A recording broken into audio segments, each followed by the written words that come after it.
And good evening to everyone out there in YouTube land. This is Card Sharks Live. We are on episode number 313 on this 20th of November 2024, and we are live from Studio 1 here on the MVG Productions lot. I'd like to give a big shout out to one of our own here at MVG Productions, Mr. Scott Seffy McVeigh, for tonight's opening poem. And a reminder to all of our folks out there watching, if you'd like to leave an opening poem for the show, either leave it in the live chat if you're watching us live, or leave it in the comments section below. And if it's a good one, we'll try to read it on air for you and give you a shout out here on the stream. But now, with that all said, let's get on with today's game, shall we?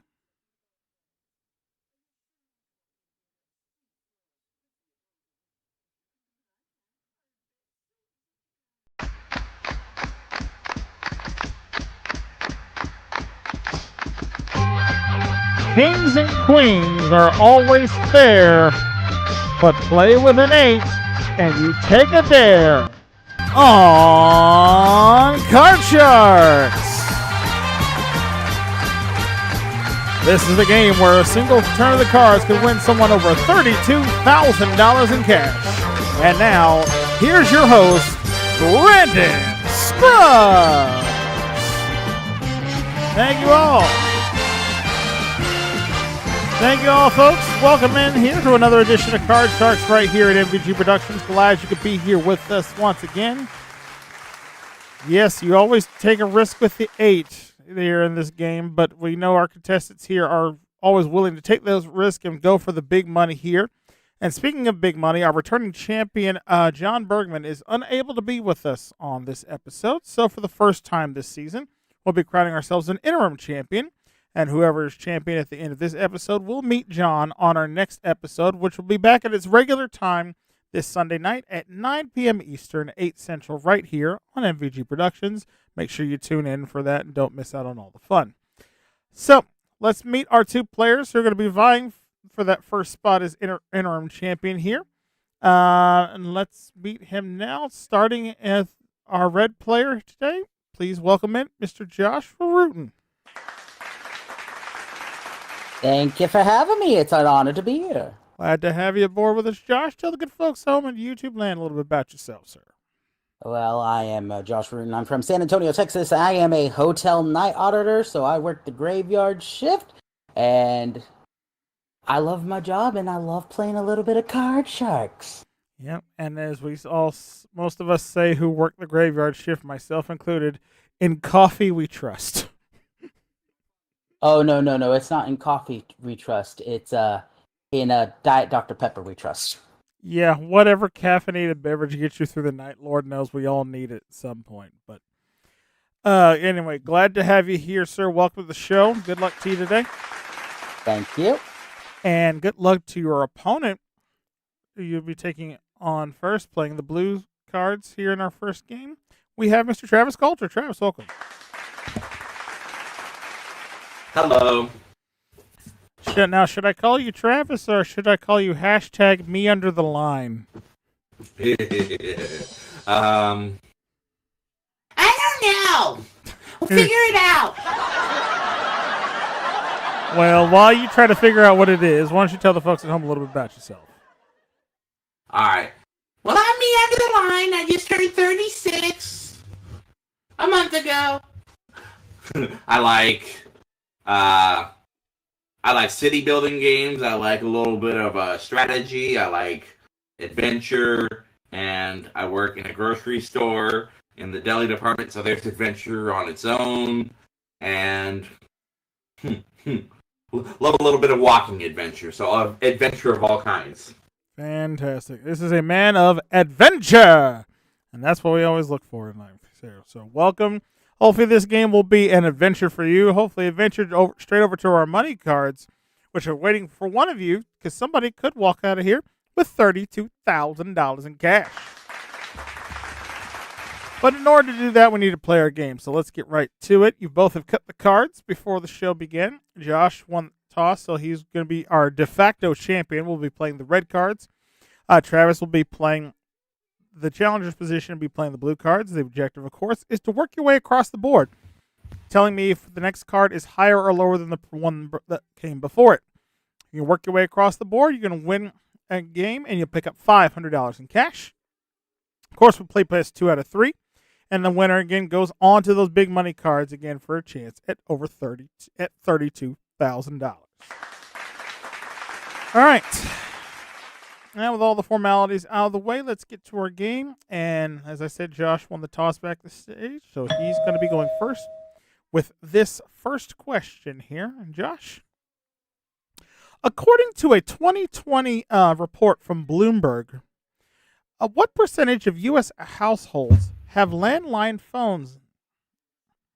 Again, according to a report from Bloomberg from 2020, what percentage of U.S. homes have a landline phone? Oh boy, talk about a doozy of a question to start off with. I still use a landline at work, but that's work. So I know that my folks who are up in age don't have a landline anymore. They have a landline at their job that they have. So I'm gonna think it's pretty low. I'm gonna go with as one of my favorite numbers, legs 11. All right, 11% of Americans say they have a landline phone at home.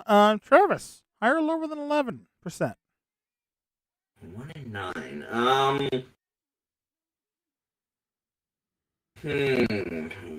I mean, I've had a landline growing up, and then at one point, because I wanted to stop getting all the spam phone calls, I decided to get another one again, but then I stopped because I didn't really end up using it as much. So still a lot of those elderly folks, or just, the older generation, would say, Boomer! I'm going to go higher, I think.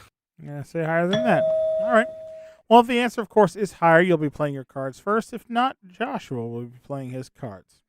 The actual percentage of U.S. households in 2020 that still have a landline phone in their residence is 42%. It's actually much higher. Wow. Yeah, nearly half homes, according to their survey, they did still use landline phones. Imagine that. All right, Travis, you've won the control of the cards, so let's take a look at your opening base card for this first game. Ooh, the dreaded snowman. It's an 8.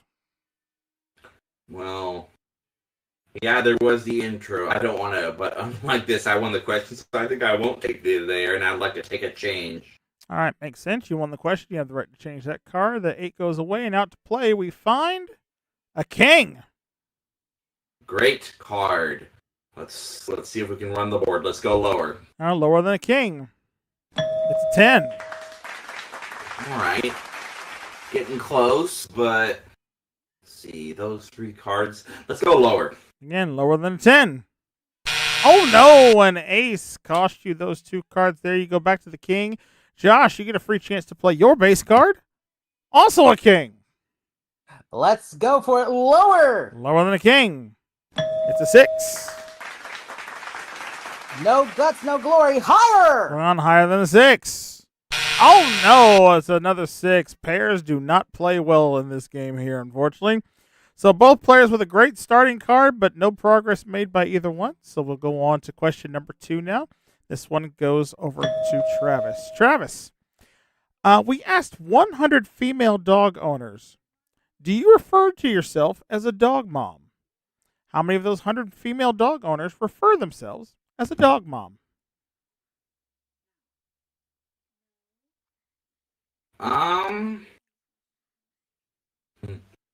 Sorry, I was thinking about the wording of the question. Yeah, no. Change of thought. Let's go dog mom. I mean, pet owners usually consider their pets also to be like their kids. Some even would say, yeah, that's my kid, even when they don't have them, or they're just my better kid. I'm going to say 46. 46 out of 100 female dog owners out there saying that they consider themselves a dog mom. Josh, higher or lower than 46? I was thinking along the same lines, but I don't think it's going to be that high, but I think we're in the ballpark, so I'm going to say lower. I'm going to say lower than that. Well, let's see. The actual number of female dog owners who refer to themselves as a dog mom is 75. It is much higher. It is not lower. Yeah, 3 out of 4. Again, according to what they're saying here, yes, they refer to their dogs as their children, so therefore they are a dog mom there. So, the more you know.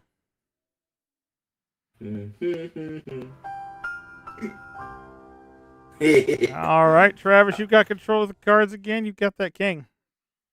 Well, only 7 bad things. Actually, 6, I think. Let's go lower. I'll try it again. Lower than the king. It's a 6. Ooh. Let's go higher. Go on, higher than a 6.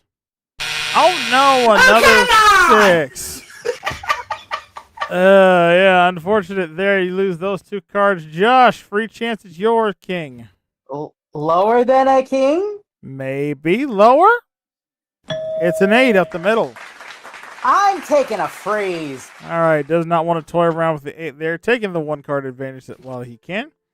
As we move on now to question number 3. This one goes back to you, Josh. Josh, we asked 100 tattoo artists. Have you ever messed up on a tattoo and not said anything to the customer? How many of those 100 tattoo artists said they have in fact messed up on a tattoo and kept quiet about it? It all depends on the mindset of the artist, because you could make a small little mistake and you're not going to be able to see it, but if it's like a major mistake, then yeah, that's going to be a problem. So I think people are going to be more along the lines of that first one, like, oh, I made that big and they won't notice it. So I'm actually going to go 62. All right, 62 out of 100 of them say that they've made a mistake on a tattoo and have kept quiet about it. Travis, higher or lower than 62? I kind of disagree. I think if someone I think if, people, they come with a design they already want in mind, they might be pretty, I guess, what is the word? They might be making sure they're meticulous about it, so I think they would notice a difference. They'll compare it, unless there's a sort of a disclaimer beforehand, but I think it's lower. I'm going to say it's lower than that. All right. Let's see. The actual number of tattoo artists who have messed up on a tattoo and kept quiet about it is 45. It is lower. But surprisingly, though, it's still almost half, which is kind of wild. All right. Travis, you've got control again. You've still got that king. What would you like to do? Let's go lower. Trying again. Lower than a king. It's a 6. There's only one more, so help me. Higher. Come on, higher than a 6. Oh no, it's a 5. Well, at least it wasn't another 6, so the cards are being randomized there. Fortunately, it cost you those 2, and Josh, a free chance to call that 8. Okay, so the math says it's a 50-50 split, but I'm going to go higher. All right, going again. Higher than the 8. It's an ace.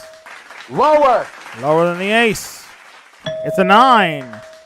I am going to freeze. And a freeze right there. Moving the freeze bar over, needing only one more card to complete the game number 1 here. And this is our 4th and final question of this round. So someone must win on this play of the cards. The question goes to you, Travis. Travis, we asked 100 third graders, is your best friend going to still be your best friend when you become grown-ups? How many of those 100 third graders said that their best friend would still be their best friend when they're grown-ups? Best friends hang out for a long time with each other.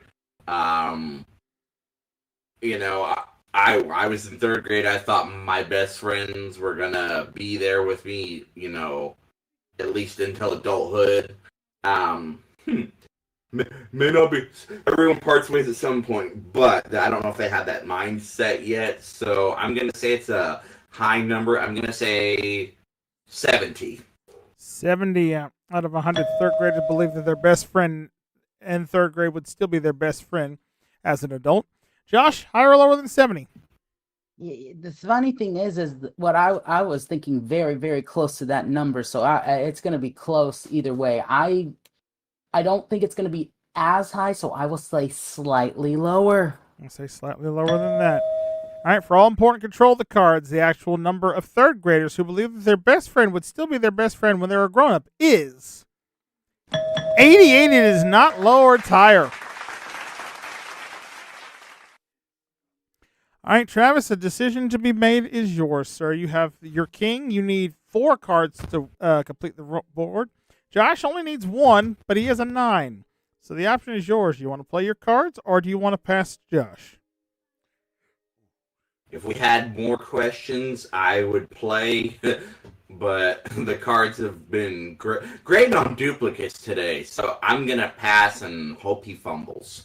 All right, Josh, you got to call it. 1 card, get it right, you win game 1. Miss it, Travis picks up game 1.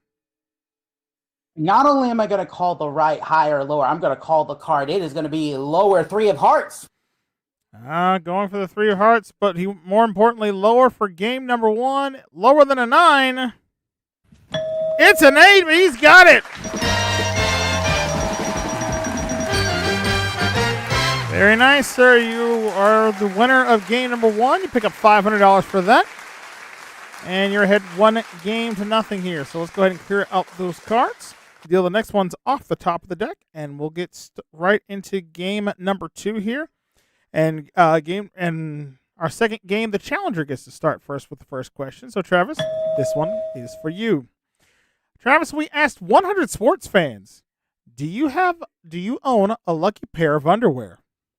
How many of those 100 sports fans do, in fact, own a lucky pair of underwear? My more important question is, do you own a pair? And if so, what kind is it? Do I own a lucky pair? I do not. Okay. I think the better question is how many times have they worn that lucky pair without washing it?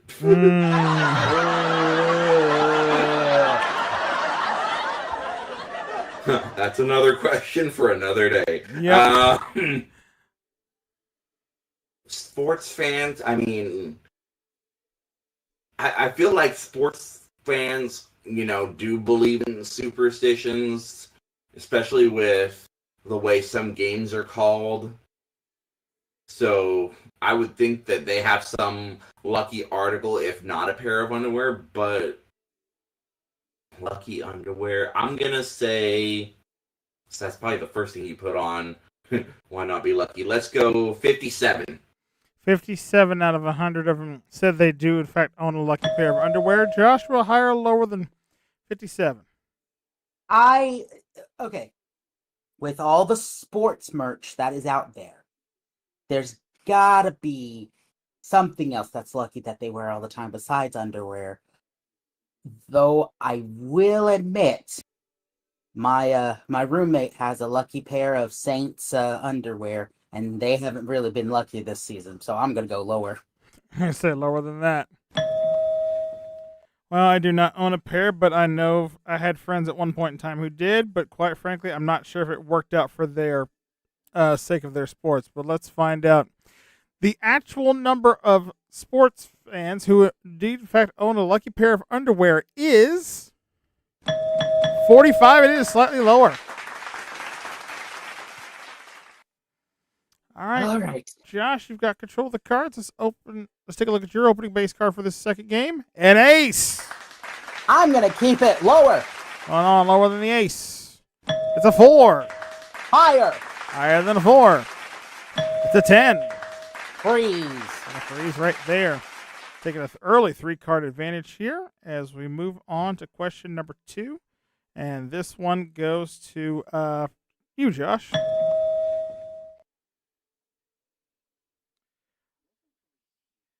All right, Josh, we asked 100 fifth graders, would you rather eat a cricket or a Brussels sprout?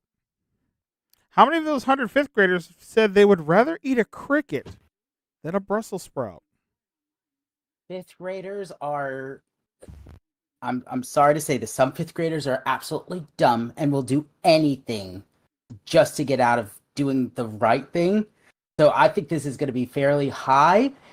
You know what? We're going to go with one of my favorite numbers, 64. Oh, the old Nintendo 64. I do like that number, too. All right, Travis, higher or lower than 64?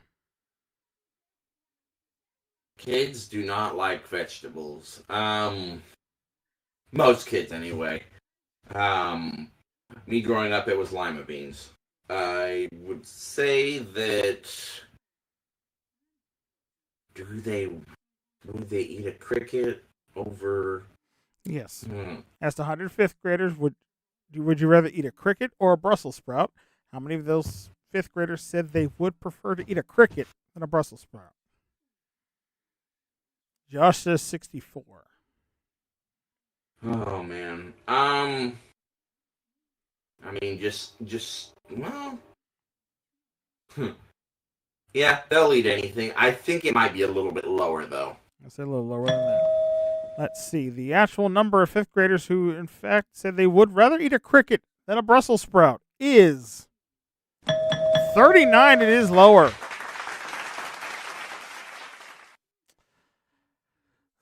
My question is why?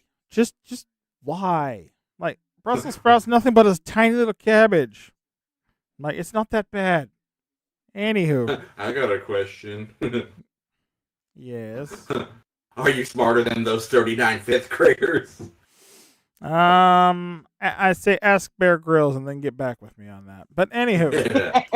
All right, Travis, take a look at your base card here. You got a queen. Great card again. Let's hope the luck turns around this round. Let's go lower. Lower than a queen. It's a 3. Yes, please. Let's go higher. We're on higher than 3. Oh no! The deuce came out and messed with you there. You lose those 2 cards. Josh, a free chance with your 10. I feel bad for Travis, but I've got to play. I'm gonna go lower. Oh, lower than 10. It's an 8 up the middle. You know what? I'm gonna go for it. I'm gonna say lower, and I'm gonna say it is the 4 of clubs. Oh wait, no, the 4 of clubs is the 4 of If this is a 4 of clubs, I need to just check with standards and practices immediately upon this. First base, I'm sorry. Let's not worry about calling the card. Let's just call it right. For the game and to become the new interim champion, is it lower than an 8? No, it is a 10. All good news. All good news. Yes, good news. I'm not going to lose my job today. Also, good news. Standards and practices did do their process of checking the decks before the show started. So, hey, all's right with the world. I love it. Okay, moving swiftly forward now. Question 3. This one goes back to you, Travis. Travis, we asked 100 rideshare drivers, do you prefer chatty passengers? How many of those 100 rideshare drivers do prefer chatty passengers?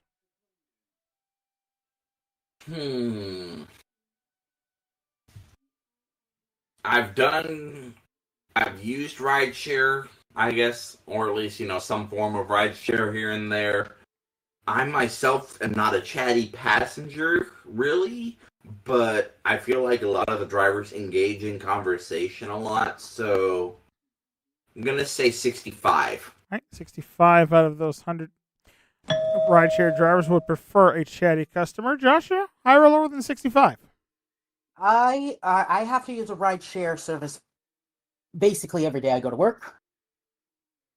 So I get a mixed bag, but I can actually say it's more split down closer to the middle. So I actually think it's a little lower than 65. I'll say a little lower than that. All right, let's see. The actual number of rideshare drivers who prefer to have chatty passengers rather than silent ones is 68. It's not lower. Whoa! Travis almost getting it right on the nose, which, by the way, in our series here, if anyone should ever get the answer directly on the nose, that is a $1,000 bonus for that. But more importantly right now, Travis, you've got control of the cards, and you've got that queen. Lower, please. All right, lower than a queen. Oh, no, a pair will not play here, unfortunately. Sorry about that. Some painful cards for you. Josh, you got a 10. Lower? Lower than 10. It's a 5.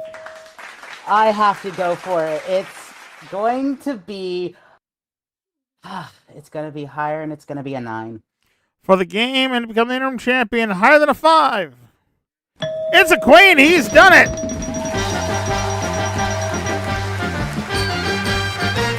Congratulations, Josh. $1,000 in cash for you. You're headed off to the money cards in a minute.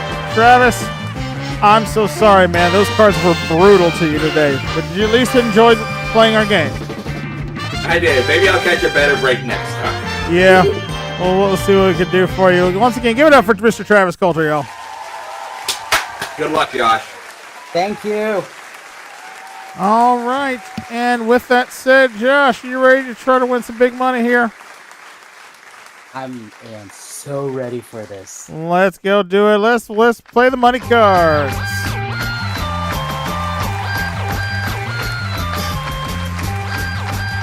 All right, Josh, welcome to Money Cards here. Here's how this is going to work. We start you on the bottom row with $200 of brand new betting money. You're going to work your way across that bottom row, making minimum bets of $50 till you get to that second row, where we'll give you an additional $400 and 3 more cards.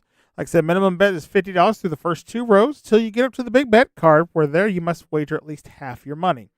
Now, if you get stuck along the way, we're going to let you change 1 card on each level for one of the 3 extra cards we'll deal out on the side of the board here. And if you somehow can manage to do a perfect double all the way to the top of the board, you're going to win $32,000. Oh, boy. And we've come close this season to giving it away. Let's see if tonight is that night. You ready to play? Let's do this. Good luck. Let's deal out those cards. And here is $200 in cash. All right. And let's see what you're going to start with here. Your base card is a jack. All right, you know what? That's a good card. $200 lower than the jack. Betting it all. $200 lower. Oh, no, it's another jack. It's a push. No win, no loss there. You stay with $200. Same bet? Same bet. Lower. Going for it again. All of it lower than a jack. It's a 10. Double up 400. Shoot the max. Lower. Shooting the works here. $400. Lower than a 10. It's an 8 up the middle. $800 there. We'll move up that 8 to the next row. Give you another $400 there. Brings you up to $1,200 now, and a terrible card. I would like to change it with the number 3, please. All right, changing it with card number 3 there. Instead of the 8, we will now find a 10. A little bit better. You know what? It's still okay. Shoot the max. Lower. He's going for it for $2,400 if this is lower than a 10. It is $2,400 now, Josh. Shoot the max. Higher. Going on. Higher than a 2. It's a 3. $4,800. A whole lot higher. Again, for $9,600 if this card is higher than a 3. It's a 4. $9,600. We move that 4 up. Do you want to keep it? Yes. Okay. $9,600 is what you have. You must bet at least $4,800 on this card. Shoot the max. $9,600 higher than a 4. All right. If you get this right, this is $19,200. If this card is higher than a 4, he's got it! What a massive payday for you there, Josh. That is $19,200. When we add that in with the $1,000 you won in the upfront game, you have a 1-game total now, sir, of $20,200. Very nicely done. That one's for Norman Brown. And more importantly, you're the interim champion, so we're going to go ahead and take ourselves a quick commercial break, folks. When we come back, Josh is going to have another opponent, and he's going to try to get his way back here to the money cards with another shot at 32 grand. We'll see you on the other side of the break right here on Card Sharks. We'll be right back.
And welcome back to Card Sharks here. What a wild first game there. Joshua, our new interim champion, now $20,200 richer after that first go around.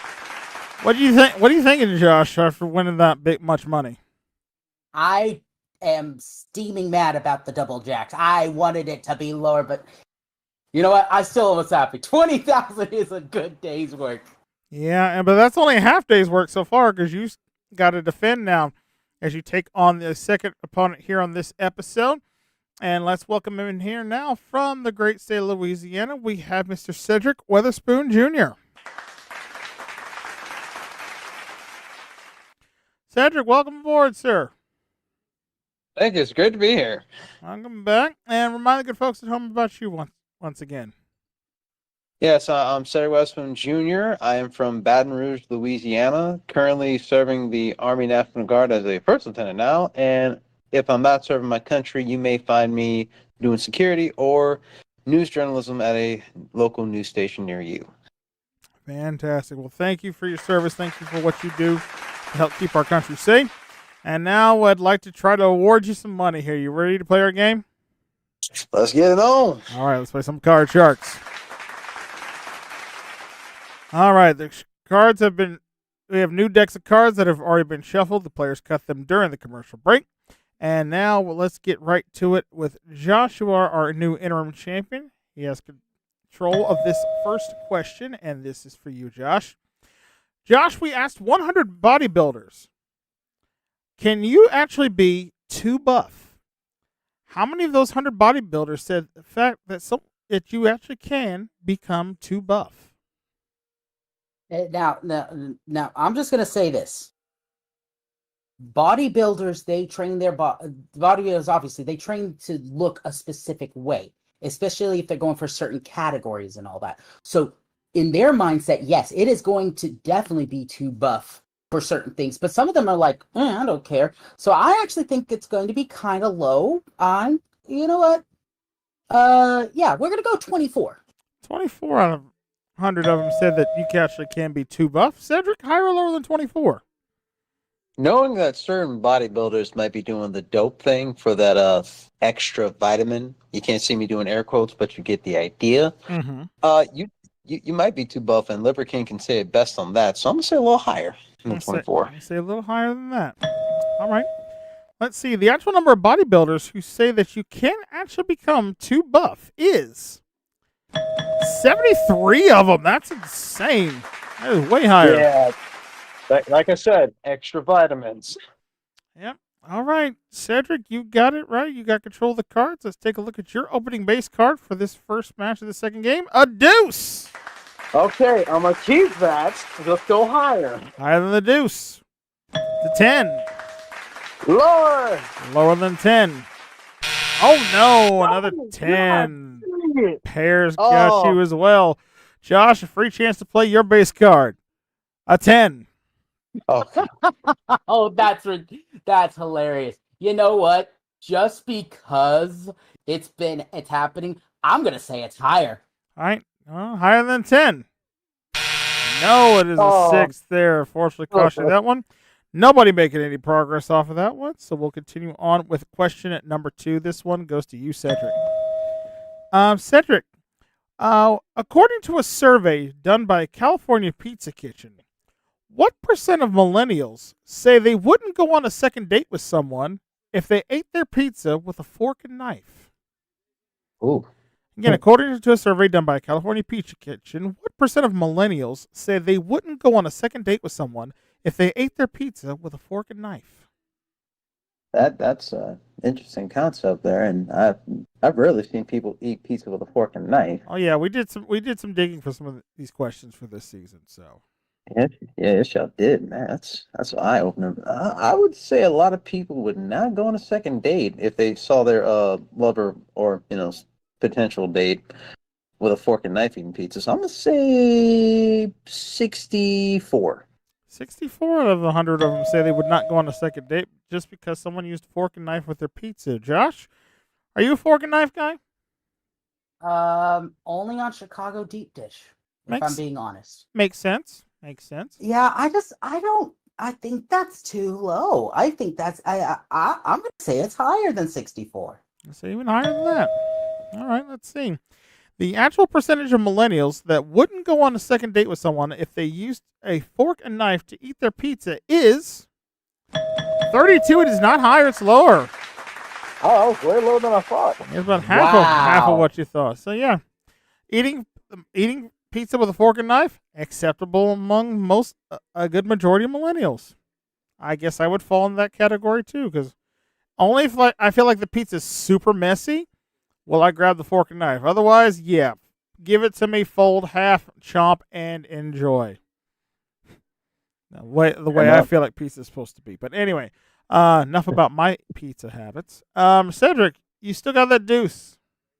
Yep, let's play on. Let's go higher. Again, higher than a deuce. It's a queen. Lower than a queen. Oh no! Come on! These cards. These cards are brutal today for both players. Unfortunately, you lose that. Josh, free chance at the 10 again. Okay, let's start getting serious. Lower. Lower than 10. Oh, come! The one time I should have been funny. Wow. Oh, Christ, we're dying out here. I mean, I know we've given away some money this season, but I didn't think we're in budget crunching mode over here on this program. Wow. Okay. Maybe not. All right. Let's try question number 3, see if we can't get any further here. Josh, this one goes to you. Josh, we asked 100 drivers, have you ever experienced road rage before in your own personal driving habits? How many of those 100 drivers said they have, in fact, experienced road rage? We all lose our cool. It's just how far do we lose our cool? I'm going to say this is going to be high. 52. 52 out of 100 of them said they've experienced road rage. Cedric, higher or lower than 52? This is coming from a guy that drives around Louisiana, and them people cannot drive worth like. Blah. Don't want to get this show canceled, so I can't say that. Higher. You should see people from Florida trying to drive around a mountain. That's fascinating, funny, and highly annoying, especially when they're trying to go to work in the middle of the night. But anyway, you say higher. Higher than that. Okay. Yeah. Let's see. The actual number of drivers who said they have, in fact, experienced some type of road rage is 72. It is much higher. Yeah. Yep. All right. Cedric, once again, you have a 2. Okay, cards. Can you at least let me get past the second one higher? Higher than 2. It's queen. Okay, we're not doing this again. Doing this again. Lower, please. Lower than a queen. Lower than a queen. It's a 2. Oh, hallelujah. Higher. Yes. Higher than 2. It's an 8 up the middle. Freeze. All right. Freezing right there, not giving Josh a chance to touch his cards here. And we go on to our 4th and final question of this round is sudden death. Someone must win on this play of the cards. Question goes to you, Cedric. Cedric, we asked 100 referees. Oh, did we actually ask them this? And they actually answered. Okay. Oh. We asked 100 referees, are you more lenient on the players that you like? How many of those 100 referees said, in fact, that they are more lenient on players that they actually like? You mean pre-Patriot?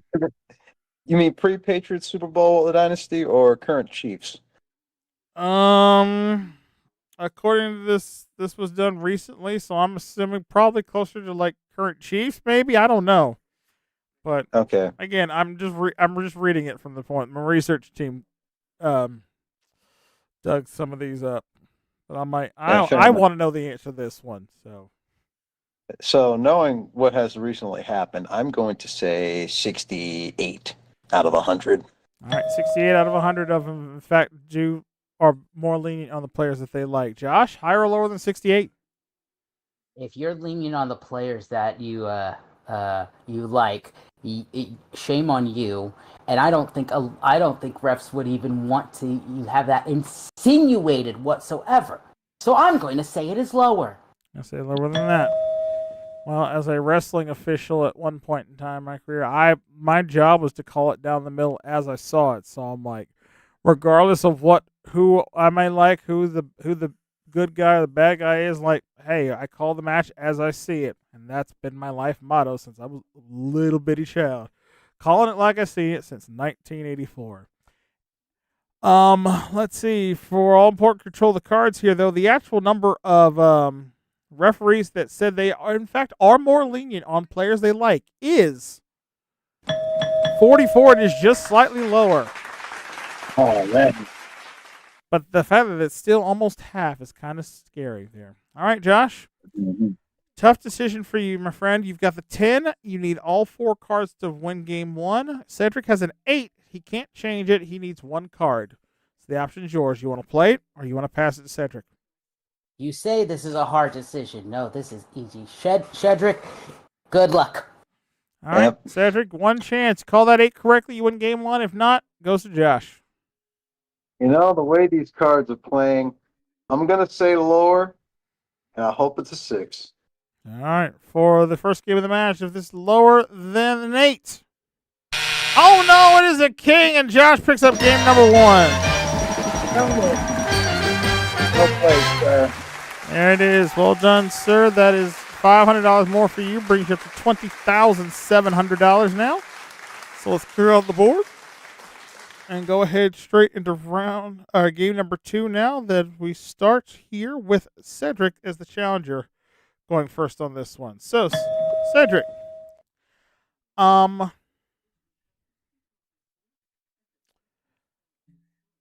okay, this is an interesting one. We're going back to the year of 1996 on this one, Cedric. In regards to percentage of the year, what percent of 1996 was the Macarena number 1 on the Billboard Hot 100? Again, what percent of So the percentage of days out of 365, I guess we're looking for the total percentage. 365 days being 100%, 1 day being maybe 1% here. What percent of the year 1996 was the Macarena number 1 on the Billboard Hot 100? Oh, man. Like, yeah, this is one out of left field, but I do like it though. I would say about 40%. I'm going to say 40% of the year. Mambo number 5 was on top of the Billboard Hot 100. Josh, higher or lower than 40%? I'm not 100% sure, but I'm pretty sure Billboard publishes their lists weekly versus daily. I could be wrong with that. Yeah, So, you are correct. Actually, yes, as I'm being told now, yeah. Yeah, so it's like, okay, 40%, that's about what, 20 weeks? I think if I'm not mistaken, I want to say it was on there for 36 weeks, so I'm going to say it was higher. I'm going to say it was higher than that. All right. Well, let's see. The actual percentage of 1996 that the Macarena was in fact number 1 on the Billboard Hot 100 is 27%. Oh, yeah, a little lower. Yep, I think it was on top of the Billboard Hot 100 for almost 13 weeks straight, which is insane considering how long that song was out there for. But all right, Cedric, you've got control cards for this one. Let's see what you can do here as we open up your base card this time of a king. Lower. I'm keeping that king. Lower than a king. It's a 7. 3.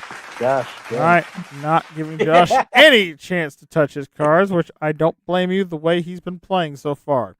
All right, we go on to question number 2. Josh, this one is for you. Josh, we asked 100 people who use a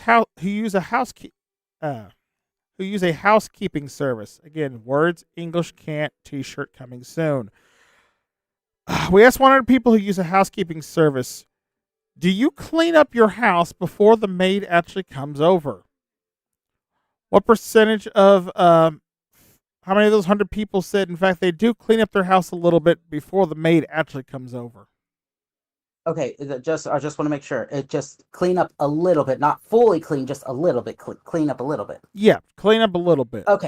Okay, that skews my numbers a little bit more. The thing is that people want to say they have a certain standard of living, and they want to show that, yeah, I'm pretty clean, but I appreciate you coming over and clean. So I think this is going to be more on the higher side of half. So I'm going to say, we'll say 57. 57 out of 100 of them say they do clean up a little bit before their housekeeper comes over. Cedric, higher or lower than 57? Clean up a little bit for the housemate. You know what? Bad part of my mind, I'm going to say a little lower than 57. I'm going to say a little lower than that. All right, let's see. the actual number of people who do clean up a little bit before their housemate comes over is 68. It's not lower. It's actually slightly higher. Oh, man.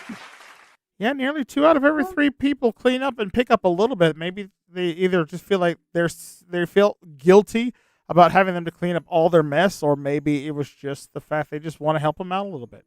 One or the other. Who knows? Anyway, Josh, you've got control of the cards. Let's take a look at your base card for this match. It's a 7. I would like to invoke the change. You won the question. You can do that. So away with you, 7. And out to play this time, we now have an 8 up the middle. Oh, this is just becoming a comedy. Higher. Higher than an 8. It's a king. Lower. Lower than the king. It's a 10. I'm going for it. Lower. Going on. Lower than the 10. Oh, no. An ace. Took the risk, unfortunately. Hurt you there, right? On that one. Cedric, free chance to play your 7. Higher. Higher than 7. It's an 8 up the middle. Finally, dude. Higher. Going on. Higher than an 8. Oh, no. Another 7 there. Cost you those 2 cards. Wow. Rough going there. All right. We move on now to question number 3 here. This one goes to you, Cedric. Cedric, we asked 120-somethings. So these are people aged, I'm assuming, 20 to 29. Have you ever looked at your phone during sexy time? How many of those 120-somethings said they have, in fact, checked their phone during sexy time?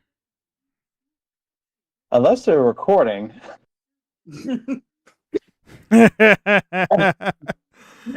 There are words to be said about certain individuals. We will not name names at this point. Some celebrities, some not. But to those of you out there, I simply say, sorry, children. Oh, we're sorry.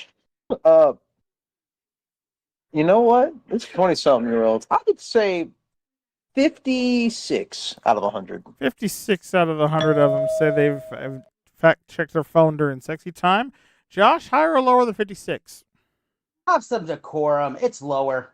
Let's say it's lower than that. Let's see. The actual number of 20-somethings who have actually checked their phone during sexy time is 28. It's much lower.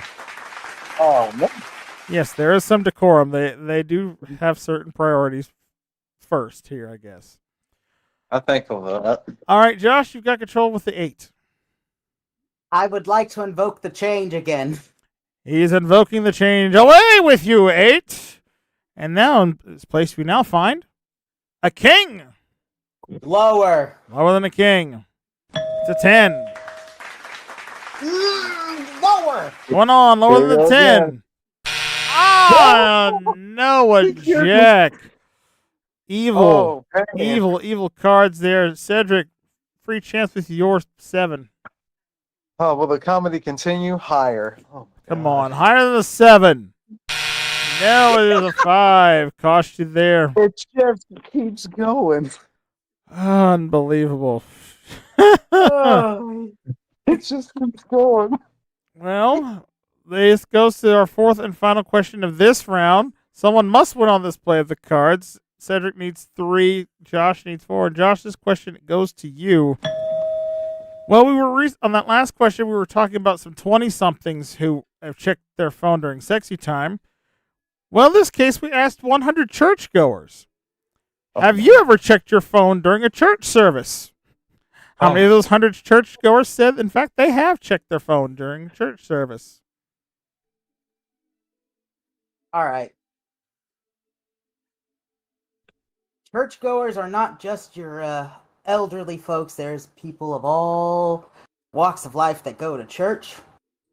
So you got your 20-somethings, your 30-somethings, your 80-somethings, and your centurions. I am going to say it's not like super high, but it's a fair amount. I'm going to say 42. Yeah, say 42 out of 100 of them, in fact, have checked their phones during a church service. Cedric, higher or lower than 42? You know what? It's it's hit or miss and touch and go at this point. But there's more younger folks going to church and they'd be on their phones. So I'll say a little bit higher because technology advanced. I'm gonna say a little higher. Let's say a little higher than that. All right. Let's see. The actual number of churchgoers who, in fact, have checked their phones during a church service is 65. It is just slightly higher. Yeah.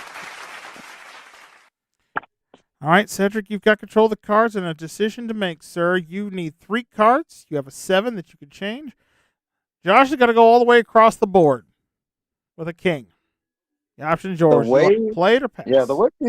Yeah, these cards must have been made by Satan. I'm gonna pass because I can't do this. I'm genuinely beginning to think Lucy's been messing with the cards again, or at least with the card shuffler, one of the two. Either way, Josh, you've got to. But I thought the card shuffler was Seamus. Seamus uses the card shuffler to shuffle the cards because, I mean, you see how big they are. He can't do it by hand, but I'm thinking Lucy's been messing with the mechanical portions of this. But again, I don't know. It's hard to say. But what I do have to say, though, is, Josh, you have to work your way. You have to call the entire board. If you get it right, you win the game and the match and another $1,000 bonus. So good luck. Call it from the king. All right. Lower. Lower than the king. It's a 6. Higher. Higher than the 6. Oh, no, it's another 6, and Cedric ties it up. I told you, them cards are evil. There we go. Cedric, $500 for you. Both players with a game now, and that means we go on to our sudden death tiebreaker. 3 cards, only 1 question to determine who gets control of them. And as always, in our tiebreaker round, the question goes to you, Josh. Josh, as reported by CNN, what percent of recent college graduates thought that Judge Judy was a Supreme Court justice? Again, as reported by CNN, what percent of recent college graduates thought that Judge Judy was a Supreme Court justice?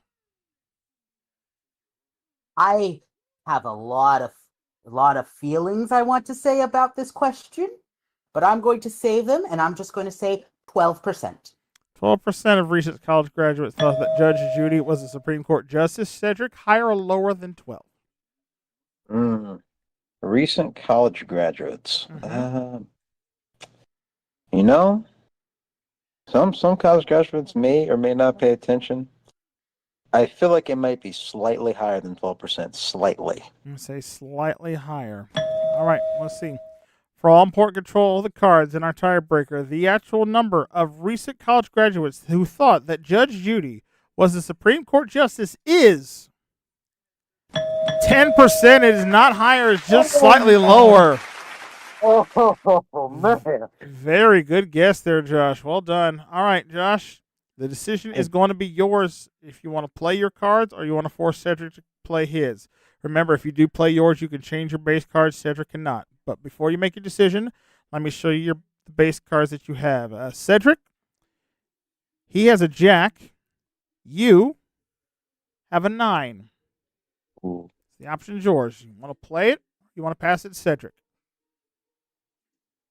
Sometimes you got to take destiny in your hands. I'm going to play. Okay. You're going to play it? All right. Would you like to change for that the last time? And for the last time, I would like to invoke the change. Invoking the change. All right. The 9 will simply just go away. And in its place, we will find a jack. Well. Well. Huh. You don't see that every day. No, you don't. Not really, but hey, you both have the same jack, but you're the one in control, so you got to call both cards right. Make one mistake, Cedric becomes our new interim champion. And I'm just gonna say this: no matter what, I've had a great time. So let's play and have some fun. Yeah. All right. I'm going to say it is lower. I say lower than a jack. Oh no, it's an ace, and Cedric is our new interim champion. Oh man. Wow, what an insane game right there. Cedric, we'll talk to you again here in a second. Josh, my man, thank you for what has been a very entertaining hour with you here. Have you had fun playing our game with us? Yes, and I think the next cards are 4 clubs. Is it? Well, I'm going to say we don't have time to check it here, unfortunately, because we are running a little long here. But I will say I thank you so much for playing with us. You picked up another $500 this round, so you leave us here on this run of Card Sharks with a very impressive 1 episode total. $20,700, sir. Our thanks for playing. Thank you very much. All right, that is Joshua Rudin right there, and Cedric Weatherspoon Jr. I think it's time for you to try to earn your rightful keep here and try to win some money. You ready? Yeah, I'm ready, man. Cool. All right, well, let's do it. Let's go play some money cards.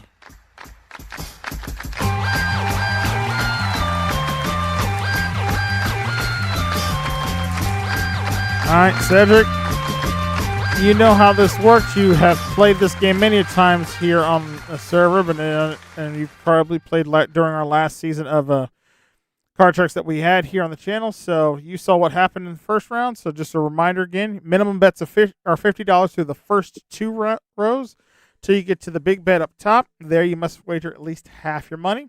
And again, a perfect double all the way to the top will get you $32,000. So with that said, good luck to you, sir. I'm going to deal those cards out. Here's $200. And let's take a look at your opening base card. Opening base card is a 6. Alrighty then. We're going to change that card with number 1. All right, changing it with card number 1. Instead of the 6 now, we will play a 5. Slightly better. Let's go 200 higher. All right, 2. All right, so betting it all. Off the jump, $200, higher than a 5. It's an 8, up to 400 now. Oh, nice. Let's go $200 higher. All right, $200 higher than the 8. It's a 9, double up 600. Ooh. Slowly but surely. Let's go $300 lower. All right, going $300. This card is lower than a 9. It's a 7. All right. Considering the cards that you got, that's not bad, sir. $900 for the first row. We'll move that up. Second row, give you another $400 more there. You're up to $1,300 now. All right, let's go $300 higher. All right, betting $300 if this card is higher than a 7. Oh no, it is a 3 there. Cost you $300, but you have a better card now. All in higher. Betting it all. Come on. Higher than a 3. Oh, no. Seriously? Yeah, that dreaded 2 right there. Absolutely just ruining chance there. But, hey, can't be too mad at it, sir. You are our new interim champion. You'll be back to face John Bergman next time, and you're not coming back empty-handed because you did pick up $1,000 in the upfront game, so that's not bad there, sir. No, it's not. Not bad at all. So can you join us back here next time? Yes. All right, well, we look forward to having you back then, and we look forward to having you back at home here on another episode of Card Sharks. If we're out of time for this episode, again, thank you so much for watching. Remember, if you like what you see and you want to see more of it, check out the playlist here on the channel. And if you haven't subscribed yet and you want to see other great game show content like this from the past, present, or future, click that subscribe button down below and ring that bell. That way you never miss out on all the feature and fun games going down here at MVG Productions. And until we shuffle these cards and I take the machine apart and put it back together, make sure it's actually working right, and Lucy hasn't messed with it any, I'm your host, Brandon Scruggs, saying thank you so much for watching, and we will see you next time right here on another new episode of Card Sharks. Till then, so long, everybody.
Ladies and gentlemen, as the final buzzer sounds and the lights dim on another exciting day, we bid farewell here at MVG Productions, broadcasting from the heart of Silva, North Carolina.